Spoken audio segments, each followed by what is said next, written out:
shush. Shush. Sarge. How y'all doing, world? My name is Dennis. I'm gonna be doing a little something different with my channel. More so talking about my experiences in life and talking about things that people can more or less relate to. Giving advice, trying to really instill in the world and try to at least make the world a better place. Try to. It's easier said than done, but me putting out some sort of positive energy in this world, it is what it is.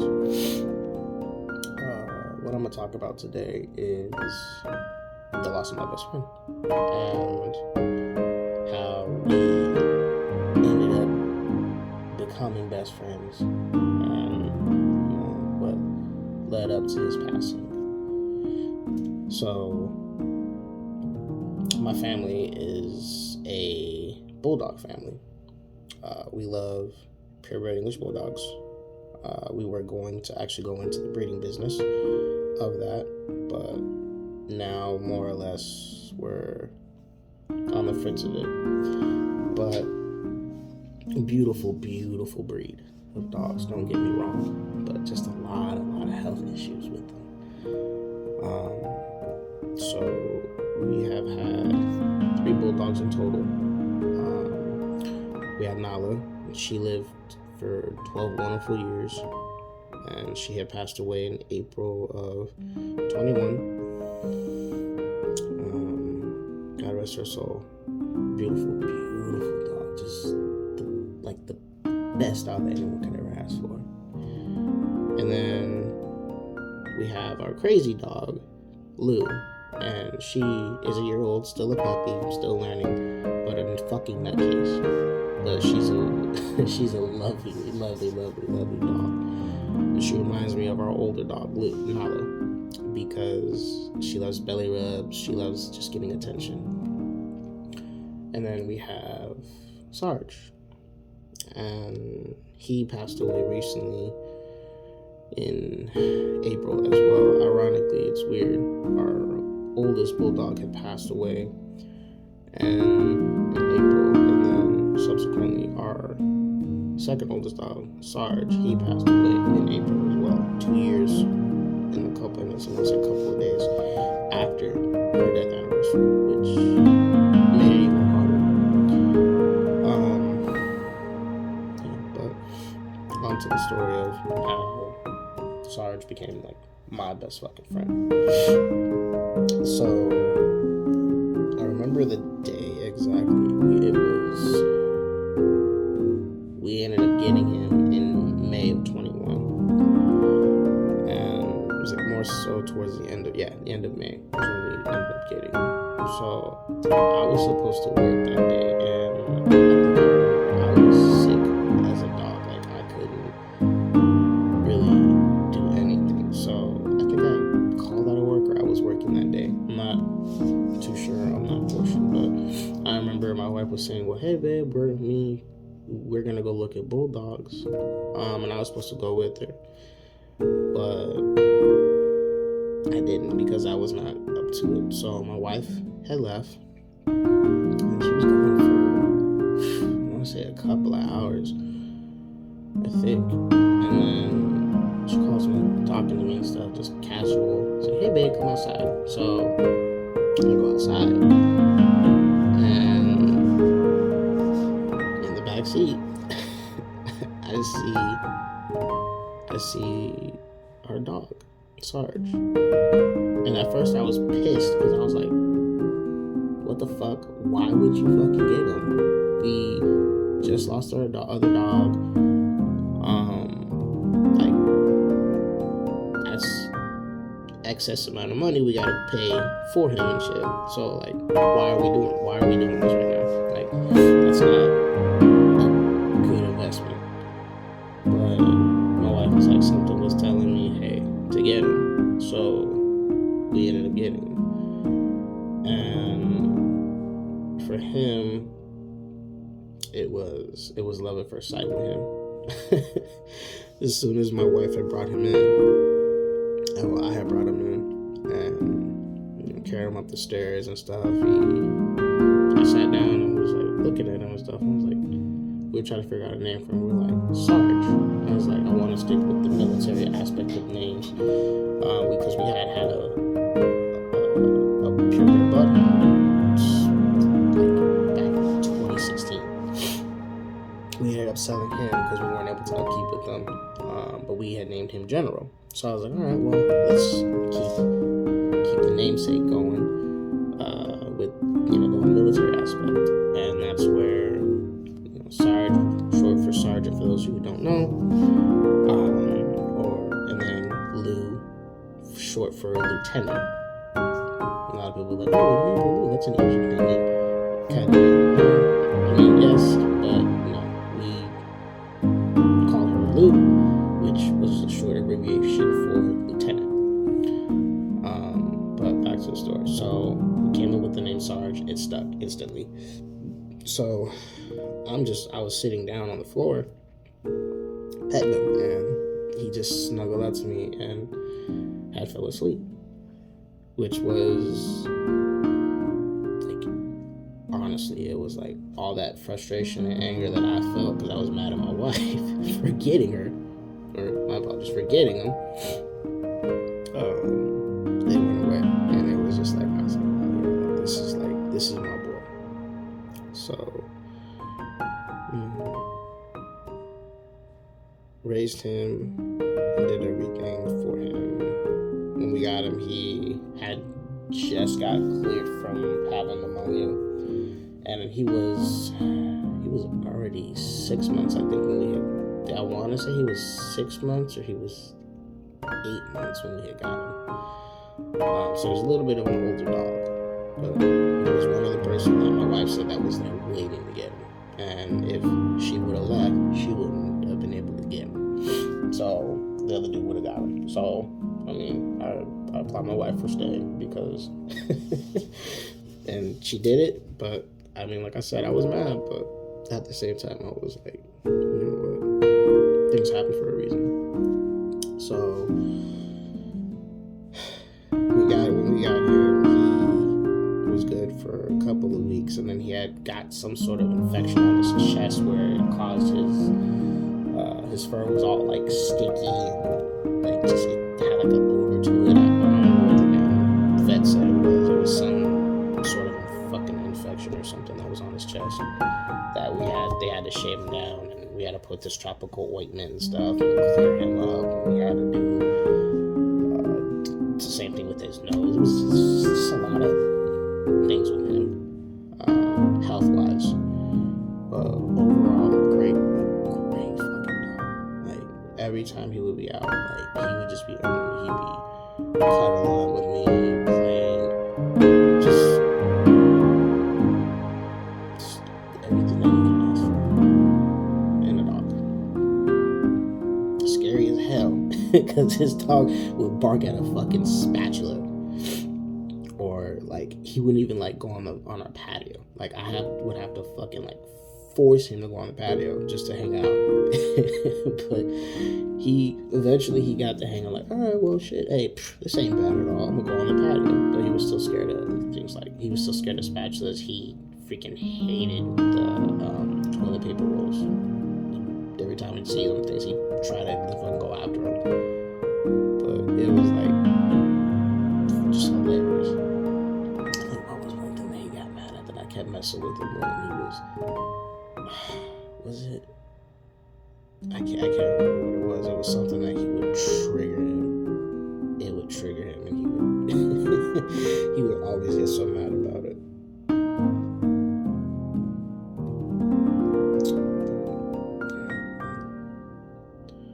That was my boy. Fast forward to February of this year.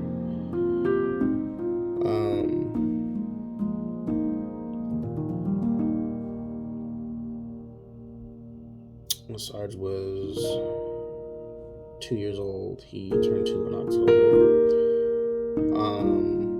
February of this year was when we noticed like he wasn't going to the bathroom as frequently as he should have been. Like, it was just like a lot. He was like straining. So we were like, okay, well, what the fuck's going on? So we took I said, oh well, he has a UTI, and then he also has fucking bladder stones. So I was like, well, what the fuck? How the fuck did he get bladder stones? And I was like, well, this is just, it's common in their breed. And they were recommending surgery. Now, mind you, insurance only covers so much shit before you start having to pay out of pocket. And so the surgery itself was gonna be well over $2,000. I'm like, okay, well, that's fine. Like, it's fucking surgery. They were talking about if they can't remove them, they have to snip them. I'm like, I'm going to breed my dog. We're investing in becoming breeders. I don't want to snip them. Like, that's not something that we were trying to do. So our vet said, okay, well, we can recommend trying to get natural diet. Let's just say that it's in most cases that it can help. It would just be a natural diet of like chicken rice, chicken broth, a little bit of apple cider vinegar, lots and lots of water. So I was like, all right, well, we can try the natural remedy. We'll try for a month and see what happens. And so fast forward, and he's progressing. He was progressing, getting a lot better. He was returning back to his normal self, because when this all started, he was peeing everywhere. Like, me and my wife were understanding, like, what the fuck's going on? Like, you're house trained. Why are you pissing everywhere? Like, we're expecting this more from our other dog, Blue, who's a puppy still. Like, but like, why are you peeing everywhere? Like, this isn't normal of you. So we ended up having to change tactics with him. We put pee pads all over the house, but in specific areas, so he would know, hey, all right, I go here. We had to put pads in his cage, because he would frequently go in his cage because he couldn't hold his pee. It was just a lot, like, so much shit we had to deal with him. And we ended up, so he was progressively getting better, and then I had volunteered to take orders to go away for 3 months, able to travel back and forth from my duty station to home. So wasn't really planning.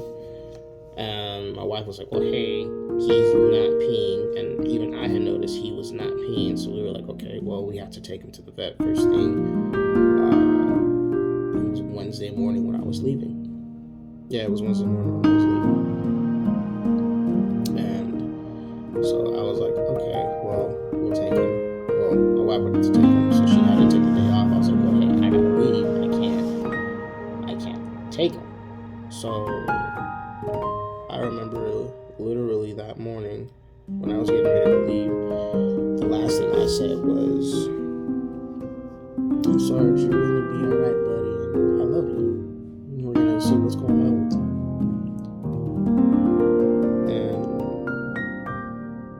And showed him love. Gave him kisses, he gave me kisses. And I left.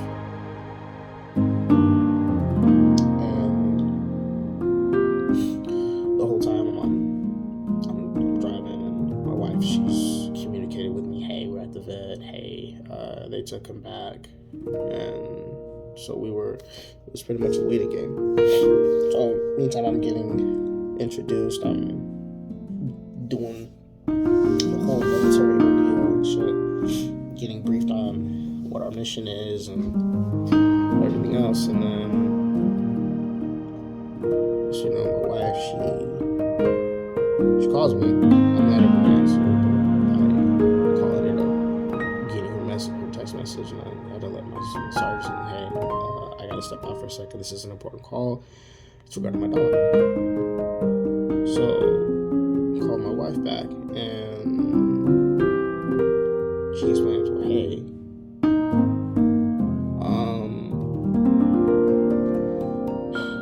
so he's not looking good.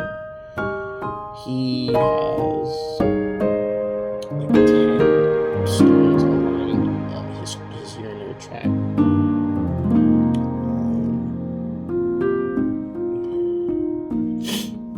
And they said that his kidneys were failing. I said, how the fuck did that happen? Because he was just fine. He was progressing. Everything was going good with him. And come to find out, he was in all this fucking pain. And it's not like, you know, they can say, hey, I'm in pain. It's like, you find out bulldogs are fucking fighters. They're fucking fighters. And he was toughing that shit out. So we honestly think, because it was like maybe like a couple of days when he was doing it, when that shit started happening. But he was still peak on a frugal level. My wife was like, well, what do you want to do? They're talking about it's going to be XYZ amount of money to perform surgery. And I was like, well, what are they trying to do? Are they just going to, like, you know, cut him open, remove the stones? Like, what are they going to do? She said, no, they're going to basically do a transition and transfer him from a boy dog to a girl dog. And basically what's going to happen is that your dog's not going to be the same, and there is a 25% chance of survival for your dog. So basically you're saying that there's a minimum chance of my dog fucking surviving surgery. My dog's not going to be the fucking same dog. If he doesn't fucking survive, I still gotta pay all this fucking money for fucking surgery. I'm like, well, what are my other options? I said, well, the other option would be to put him down. So we ended up, we were able to initially negotiate a price regarding the surgery, because I was like, I don't want to lose my fucking dog. I don't want to lose my fucking dog.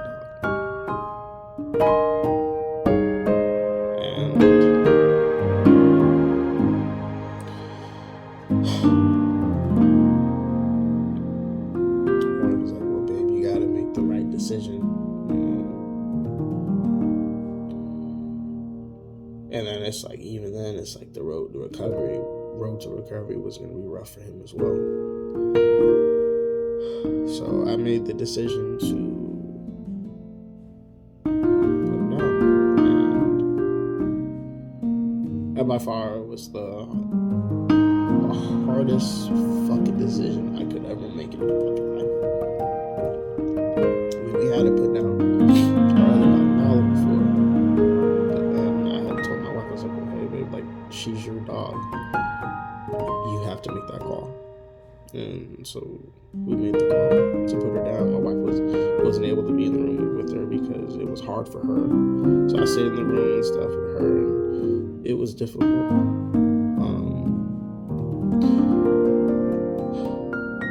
My wife said, like, she was asking, like, hey, do you think that they'll let you leave so you can stay, you can come? I was like, they'll let me go, but I have to turn around and come back the next day and stuff to report for work. And so it was hard to not be there for him in his last moments. Sorry.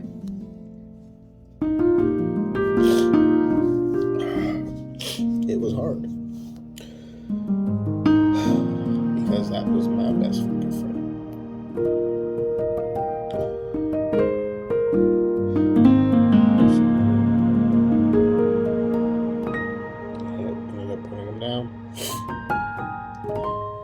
And I remember my wife, she had to go pick up my daughter from school. And this shit hurt. My wife told me, she was like, her daughter already got in the car. She said, "Where's Sarge?" And my wife had to tell her.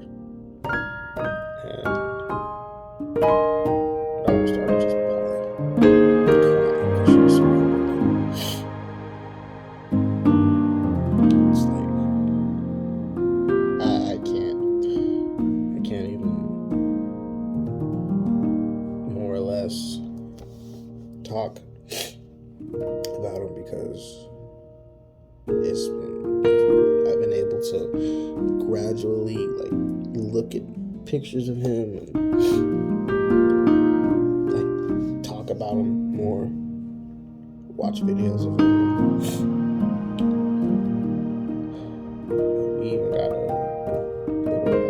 little table with both of our dogs that have passed.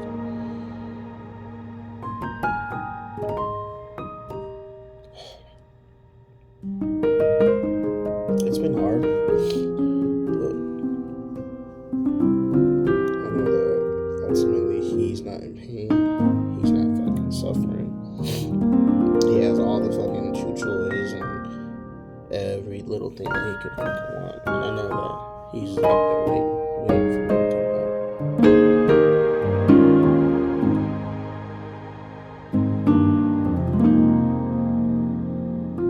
Honestly, I can say like loss is one of the more harder things to deal with on any aspect. Most definitely when it's a pet, it just hits different. Like when you lose a family member, it's like damn, this is my family. Damn, they done passed away. And the month of April was just fucking rough, because I lost my dog, and then a week later I lost my grandpa, and then in the same fucking week I lost my grandma. Literally a week apart from me losing my dog. So that was fucking just a nightmare of a month for me, and I fucking hate April, because I lost 3 people. Well, I lost 3 of the closest things to me. My dog, which was one of my best fucking friends, and then my grandparents.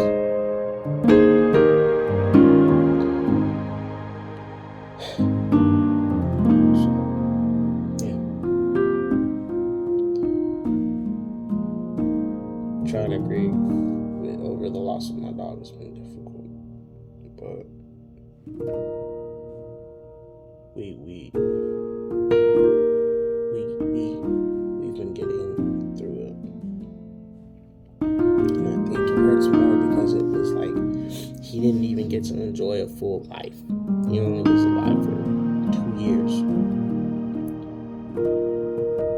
but we have to remember that when we got him, he was already having a lot of health issues. He was a very, very sickly dog. He had allergies. It was just like a lot of shit with him. But he was a part of our family, and we love him dearly. Dearly.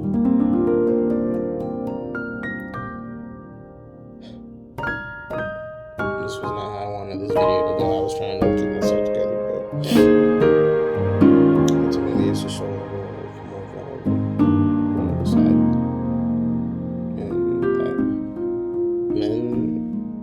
Men are like, oh, you ain't gotta fucking cry. Like, we're fucking men. We don't cry. Fuck all that bullshit. It's okay for a man to cry. It's okay.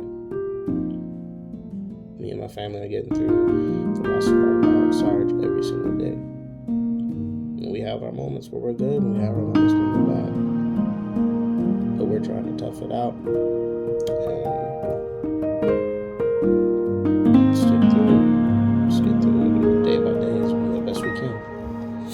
That's all I'm gonna say about it. Like my channel, subscribe. I have more videos coming on the way. I love all y'all. Peace.